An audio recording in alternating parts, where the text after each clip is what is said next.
Какво зацикли? Добре, айде задай въпроса. Какви са тия въпроси? Какво е смисъл, пичове? Ще има грандиозен скандал! Що, дай го до края, може би това е силата, нали искаме да е силно. Име? Башар Ахал. Милена Хаджииванова. Зодия? Везни. Скорпионче. Какво те кара да се усмихваш? Усмихнати деца. Ами в момента ти. Защо работиш с Милена? Защото е умна и дава добра енергия. Защо реши да работиш с Башар? Щото ме вдъхновява. Какво е за теб успехът? Когато връщаш позитивна енергия в хората и го виждаш, че е от теб. Ами като си легна вечер да знам, че нещо е зависело от мен и с нещо съм допринесла. Много ми е важно. Покажи мотивиран човек.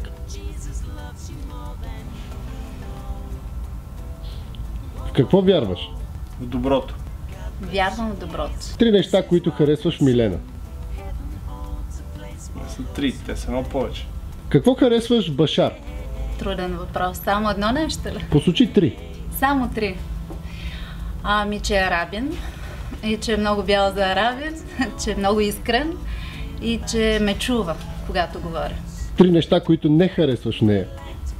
Не са 3, много повече. Че е арабин, казах ли го вече? Че не ми отговаря, когато му пиша и че е искрен. Какво най-много те вдъхновява? Добрите хора. Знаеш колко дребни неща могат да ме вдъхновят? Хора най-вече. Най-големият ти успех? Нямам. И дъщеря. Най-голямата ти грешка? Нямам. Сега за грешки ли ще си говорим? Ами, че не станах актриса. Любима книга? Какво вади си? Полет над куковиче гнездо. Любима песен? Тел Калифорния. Обичам нежни лирични песни. Какво последно си пял в колата? Депеш Мод. Ха.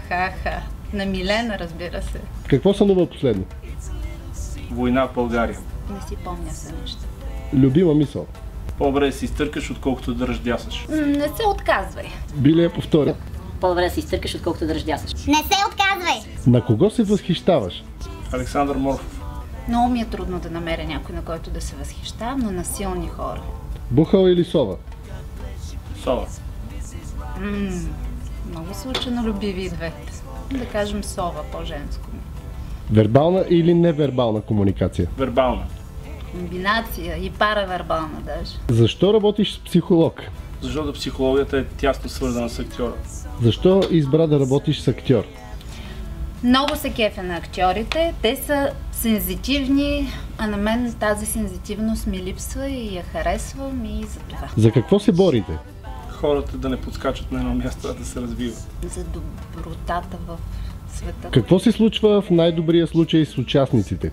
Провокирани започват да мислят, спират да подскачат на едно място. Променят се. Нещо се събужда, виждаш погледа им различен от този, с който са дошли и виждаш, че това, което си направил, има смисъл за тях. Кое е най-хубавото нещо, което си чувал след обучение? Казахте много важни неща, наистина ме накарахте да се замисля. Искам пак